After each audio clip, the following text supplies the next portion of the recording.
Bienvenue sur Histoires émouvantes. Si vous vous trouvez ici aujourd'hui, ce n'est pas un hasard.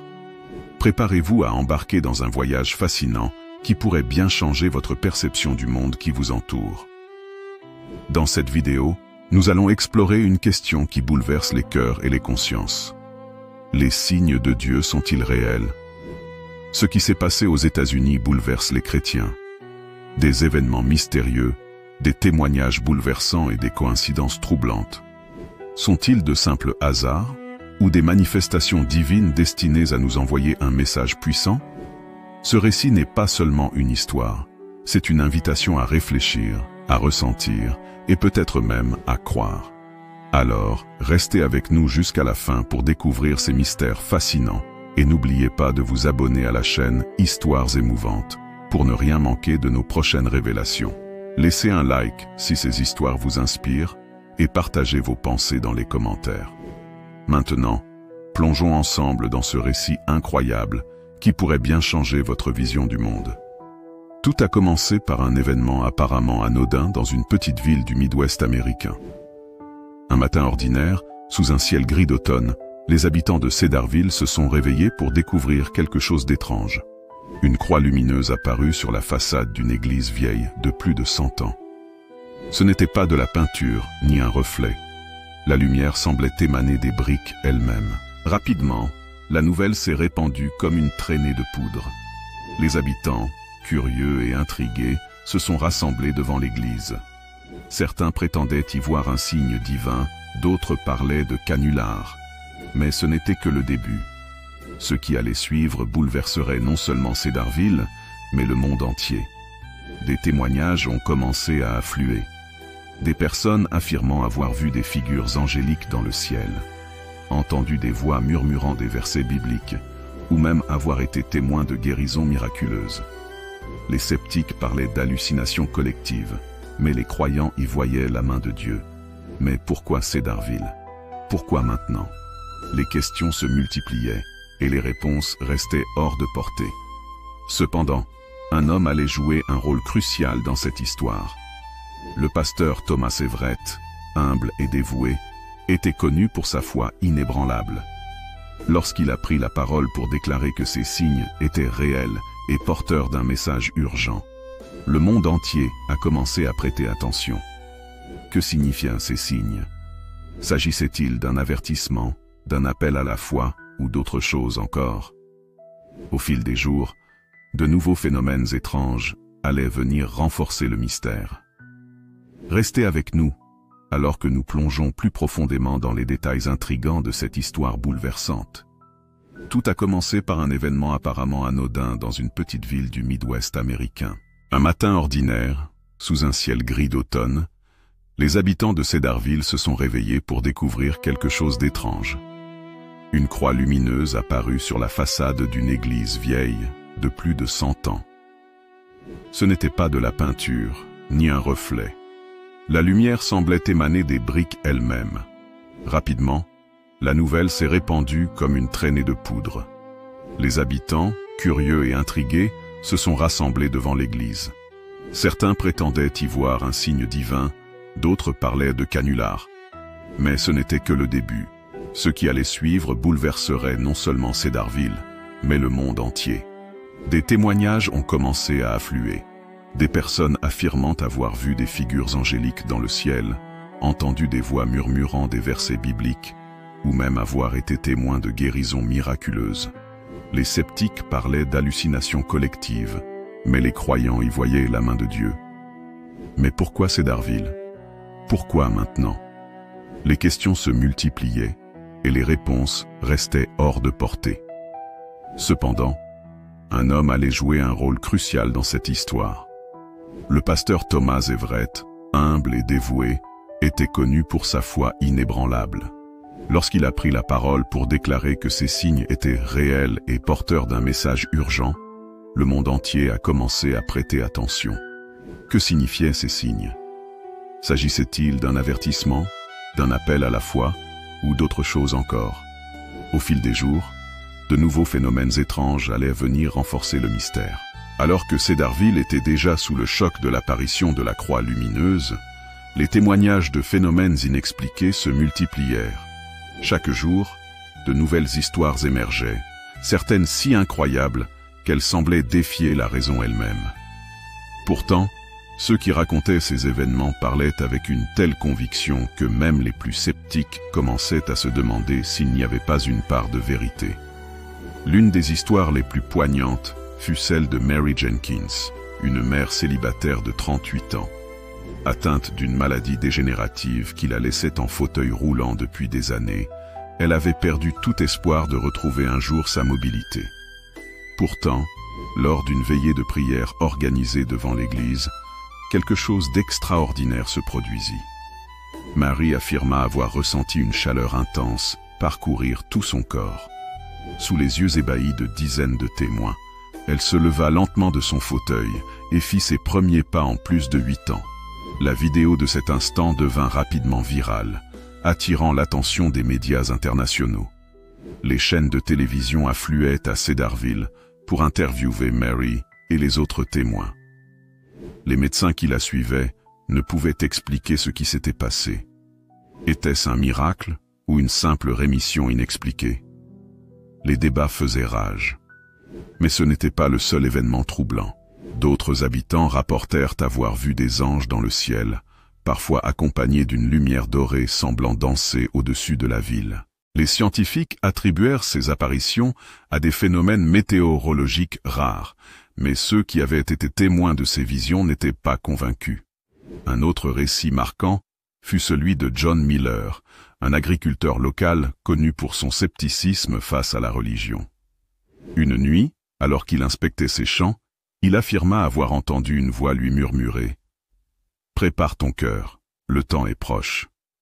Terrifié, il tenta de fuir mais fut arrêté par une lumière intense provenant du ciel.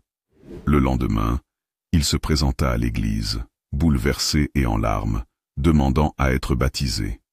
Face à l'afflux de ces témoignages, le pasteur Thomas Everett organisa une série de rassemblements pour permettre aux habitants de partager leurs expériences. Chaque histoire semblait plus incroyable que la précédente. Certains parlaient d'apparitions de figures bibliques, d'autres de rêves prophétiques. Les réseaux sociaux s'enflammèrent, et bientôt, des pèlerins venus des 4 coins du pays commencèrent à affluer à Cedarville. Mais tout le monde n'était pas convaincu. Les sceptiques accusaient les habitants d'exagérer ou d'être victimes d'une hystérie collective. Des enquêtes furent lancées pour tenter de trouver des explications rationnelles. Pourtant, plus les scientifiques tentaient d'expliquer ces phénomènes, plus de nouveaux événements mystérieux se produisaient. Ce qui se passait à Cedarville dépassait l'entendement. Était-ce vraiment un signe de Dieu? Un avertissement pour l'humanité? Ou simplement une suite de coïncidences extraordinaires? Alors que les questions demeuraient sans réponse, une chose était sûre. Le mystère ne faisait que commencer. Alors que Cedarville devenait le centre de l'attention mondiale, un autre mystère commença à émerger.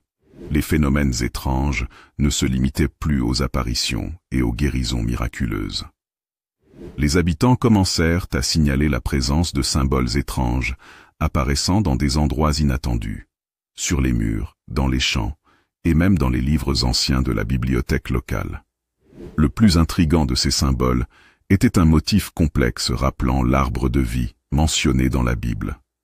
Il apparaissait gravé dans le bois, dessiné sur le sol poussiéreux, ou même formé par l'arrangement des étoiles dans le ciel nocturne.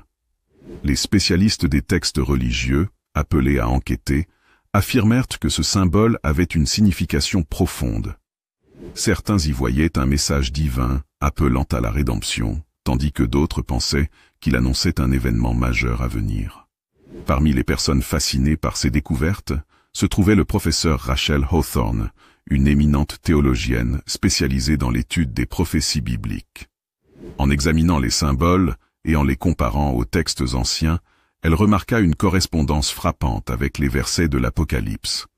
Selon ses recherches, les symboles semblaient suivre une séquence, comme si un message codé était lentement révélé. En parallèle, les médias sociaux s'enflammèrent lorsque plusieurs habitants affirmèrent avoir reçu des rêves étranges. Dans ces rêves, ils se trouvaient devant une immense porte de lumière, avec une voix leur murmurant « Le temps est proche » Ouvrez vos cœurs. Ces récits troublants semblaient être partagés par des personnes n'ayant aucun lien entre elles. Et pourtant, leur description était presque identique. La situation prit une tournure encore plus mystérieuse lorsque des chercheurs découvrirent que les séismes légers survenus dans la région semblaient suivre un schéma particulier correspondant à l'ancien calendrier hébraïque. Les dates coïncidaient avec des moments clés de l'histoire biblique, ce qui laissa beaucoup penser que ces événements étaient orchestrés par une force supérieure. Malgré le scepticisme persistant de certains scientifiques et autorités locales, les foules continuaient d'affluer vers Cedarville. Des milliers de personnes se rassemblèrent pour prier, espérant être témoins d'un signe supplémentaire ou recevoir une réponse à leurs prières. Des pèlerins marchèrent des centaines de kilomètres pour atteindre cette petite ville désormais considérée comme un lieu saint. Mais tout cela n'était-il qu'une coïncidence ou une manipulation bien orchestrée? Certains groupes commencèrent à remettre en question l'authenticité de ces événements, accusant les habitants de vouloir attirer l'attention et de tirer profit du tourisme religieux qui explosait. Pourtant, ceux qui avaient vécu ces phénomènes de près maintenaient avec ferveur leur sincérité. Alors que les jours passaient, les signes devenaient de plus en plus complexes, comme si quelque chose de plus grand se préparait. Une ultime révélation semblait imminente, mais personne ne pouvait prévoir ce qui allait se passer ensuite. Était-ce un message d'espoir, un avertissement apocalyptique ou autre chose encore? Les habitants de Cedarville, tout comme le reste du monde, attendaient dans l'incertitude et la fascination. Alors que Cedarville continuait d'être le théâtre d'événements inexpliqués, l'ambiance dans la ville commença à changer. Ce qui avait d'abord semblé être une série de signes divins prit une tournure beaucoup plus sombre. Des rumeurs d'apparitions effrayantes, de phénomènes oppressants et de présences malveillantes commencèrent à se répandre parmi les habitants. L'espoir qui emplissait les cœurs se transforma progressivement en crainte. Certains témoins affirmèrent avoir vu des ombres mouvantes dans les rues désertes la nuit. Ces formes sombres semblaient les observer sans jamais s'approcher. Les chiens aboyaient sans raison. Les lumières vacillaient et le froid s'installait soudainement dans les maisons. Les habitants parlèrent de sensations d'oppression et de murmures incompréhensibles résonnant dans leurs oreilles. Était-ce le signe d'une bataille spirituelle invisible, une lutte entre le bien et le mal? Le pasteur Thomas Everett, autrefois confiant et inspirant, parut soudainement préoccupé. Lors d'un sermon bouleversant, il déclara que, lorsque la lumière brille, l'ombre n'est jamais loin. Il implora les habitants de rester forts dans leur foi et de ne pas succomber à la peur. Pourtant, même les plus croyants commençaient à douter. Pourquoi ces phénomènes sombres apparaissaient-ils maintenant? L'intervention des forces de l'ordre local fut sollicitée lorsque plusieurs familles signalèrent des disparitions inexpliquées d'animaux de compagnie, des portes s'ouvrant seules et des objets déplacés sans raison apparente. Les policiers, d'abord sceptiques, furent eux-mêmes témoins de phénomènes étranges. Les caméras de surveillance capturèrent des images de silhouettes indistinctes et de lumières flottantes, mais chaque tentative d'enquêter semblait être entravée par des défaillances techniques soudaines. C'est à ce moment qu'une équipe de spécialistes du paranormal fut appelée à Cedarville. Menée par le célèbre enquêteur Michael Harris, l'équipe utilisa des appareils sophistiqués pour mesurer les champs électromagnétiques, les variations de température et enregistrer des phénomènes audio. Leurs découvertes furent troublantes, des voix chuchotantes captées dans des enregistrements, des températures chutant brutalement de plusieurs degrés et des échos inexpliqués de battements de cœur résonnant dans les murs de l'église. Mais la révélation la plus choquante vint lorsque l'équipe trouva d'anciens écrits cachés dans les fondations de l'église. Ces manuscrits, rédigés en latin ancien, semblaient en décrire une prophétie liant Cedarville à une bataille spirituelle majeure. Les textes parlaient d'un lieu de passage, où les forces du ciel et de l'enfer se rencontreraient pour influencer le destin de l'humanité. Face à ces découvertes, la communauté se divisa. Certains continuaient à croire en une intervention divine, tandis que d'autres pensaient que des forces obscures avaient pris le dessus. Le conflit idéologique grandit, alimenté par la peur et l'incertitude. Les familles se méfiaient les unes des autres, et les rassemblements religieux devinrent des lieux de débat enflammés. Malgré tout, le pasteur Everett continua de prêcher l'espoir. « La vérité se révélera, disait-il, mais elle ne viendra qu'à ceux qui gardent la foi dans les ténèbres. » Mais pour combien de temps les habitants pourraient-ils supporter cette pression croissante? Alors que les signes sombres se multipliaient, une chose était sûre, la bataille pour la vérité n'était pas encore terminée. Alors que Cedarville sombrait dans l'incertitude et la peur, un nouveau tournant inattendu allait redonner espoir à ceux qui commençaient à perdre foi. Une mystérieuse femme du nom d'Helena Marquez arriva en ville, affirmant avoir été guidée par une série de rêves prophétiques l'appelant à Cedarville. Elle disait que dans ses visions, elle voyait une lumière éblouissante descendant du ciel et enveloppant la ville d'une paix profonde. Helena n'était pas une inconnue pour ceux qui suivaient les mystères spirituels. Théologienne respectée et médium intuitive, elle avait passé sa vie à étudier les textes sacrés et à analyser les prophéties anciennes. En fouillant les archives de l'Église et en discutant avec les habitants, elle fit une découverte stupéfiante. Toutes les manifestations semblaient suivre un cycle prophétique mentionné dans le livre de Daniel et l'Apocalypse de Jean. Selon Helena, les apparitions sombres et les phénomènes inquiétants n'étaient pas la fin, mais le prélude à une révélation bien plus grande. Elle croyait que Cedarville était au cœur d'un combat spirituel, un champ de bataille où chaque âme comptait. Le destin du monde semblait suspendu au choix fait par les habitants de cette petite ville. Encouragée par le pasteur Thomas Everett, Helena organisa un grand rassemblement dans un champ ouvert à la périphérie de la ville. Des milliers de personnes s'y rendirent, espérant trouver des réponses ou au moins un semblant de paix. Sous un ciel étoilé, elle prit la parole avec une conviction qui captiva chaque personne présente. « Les signes ne sont pas là pour nous effrayer, mais pour nous réveiller, » déclara-t-elle. « Nous vivons à une époque où le spirituel et le matériel s'entrecroisent. Chaque choix que nous faisons, chaque acte de foi, d'amour ou de peur, façonne la réalité autour de nous. Dieu n'a jamais cessé de nous parler. Nous avons simplement cessé d'écouter. » Ce soir-là, quelque chose d'incroyable se produisit. Alors qu'Helena menait la foule dans une prière collective, une lumière douce et dorée commença à envelopper le champ. Des centaines de personnes affirmèrent ressentir une paix indescriptible, comme si un poids avait été levé de leurs épaules.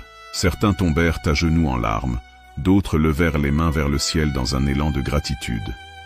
Mais ce n'était pas tout.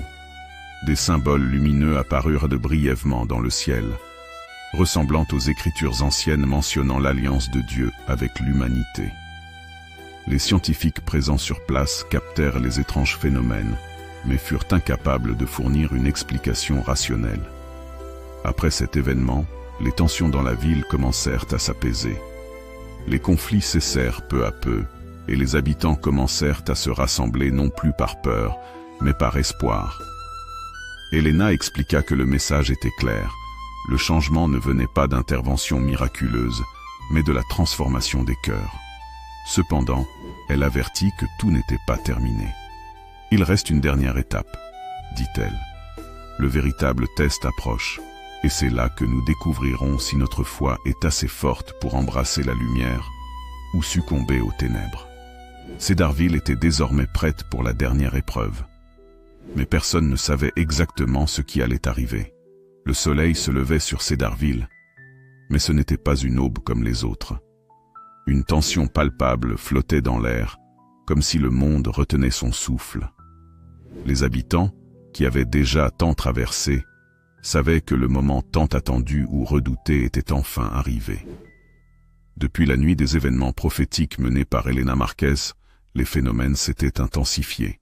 Le ciel semblait pleurer des larmes de feu à l'aube, et les rivières scintillaient comme si elles portaient les reflets d'un autre monde. Les rumeurs d'une ultime révélation circulaient, mais personne ne savait à quoi s'attendre. Ce matin-là, une éclipse soudaine plongea la ville dans une obscurité anormale. Les oiseaux cessèrent de chanter, et le vent porta un silence si profond qu'il semblait résonner dans les cœurs. Les habitants se rassemblèrent instinctivement autour de l'église, cherchant réconfort et protection. Helena, le pasteur Thomas Everett et plusieurs autres figures clés de la communauté se tenaient devant la foule. L'atmosphère était à la fois lourde et sacrée. Les visages étaient tournés vers le ciel lorsque la voix d'Helena s'éleva. « Ce n'est pas la fin que nous redoutions, c'est un nouveau début. Mais pour renaître, nous devons affronter ce que nous avons nié pendant trop longtemps. » Soudain, une fissure de lumière déchira les cieux et une vision grandiose apparut. Une immense porte dorée flottant au-dessus de la ville. De cette porte émanait une chaleur bienveillante, mais aussi un pouvoir impressionnant. Des voix éthérées résonnaient, parlant dans une langue ancienne que certains comprenaient instinctivement. Ce fut alors que chaque personne présente fut confrontée à sa propre vérité. Certains virent des souvenirs de leurs erreurs et de leurs regrets. D'autres furent témoins de leurs actes d'amour et de compassion. Les larmes coulèrent, les cœurs s'alourdirent, mais beaucoup s'ouvrirent pour la première fois. Ce jugement n'était pas une punition, c'était une offrande. Une chance de se réconcilier avec soi-même, avec les autres et avec Dieu. Lorsque la vision prit fin, l'éclipse se dissipa et la lumière naturelle revint. Mais Cedarville n'était plus la même. Les habitants non plus. Les divisions s'étaient effacées, remplacées par une solidarité et une compassion profonde. Helena, avec un sourire empreint de paix, prit la parole une dernière fois. Les signes étaient réels, mais ils n'étaient que le reflet de ce que nous portons en nous. La véritable révélation n'est pas dans le ciel, mais dans nos cœurs. N'oubliez jamais cela. Et ainsi, la légende de Cedarville prit fin, mais son histoire continua de résonner bien au-delà de ses frontières. Une histoire qui rappelait que les signes de Dieu ne sont pas toujours des miracles spectaculaires, mais souvent les murmures discrets de la foi, de l'espoir et de l'amour. Et ainsi s'achève notre voyage au cœur des mystères de Cedarville, un récit qui nous a menés bien au-delà des apparences, là où les signes divins croisent les chemins de l'humanité. Ce que nous retenons de cette histoire, ce n'est pas seulement la fascination pour l'inexplicable, mais aussi la profonde réflexion sur la foi, l'espoir et le pouvoir de transformation que nous portons tous en nous. Dans ce monde où le tangible et l'intangible se mêlent, nous sommes souvent à la recherche de preuves. Pourtant, ce récit nous rappelle que les signes les plus puissants ne sont pas toujours ceux qui frappent nos yeux, mais ceux qui touchent notre cœur. Nous tenons à vous remercier chaleureusement d'avoir suivi cette vidéo jusqu'à la fin. Votre soutien et votre engagement sont une source d'inspiration pour continuer à explorer ces histoires qui nous poussent à réfléchir, à croire et à espérer.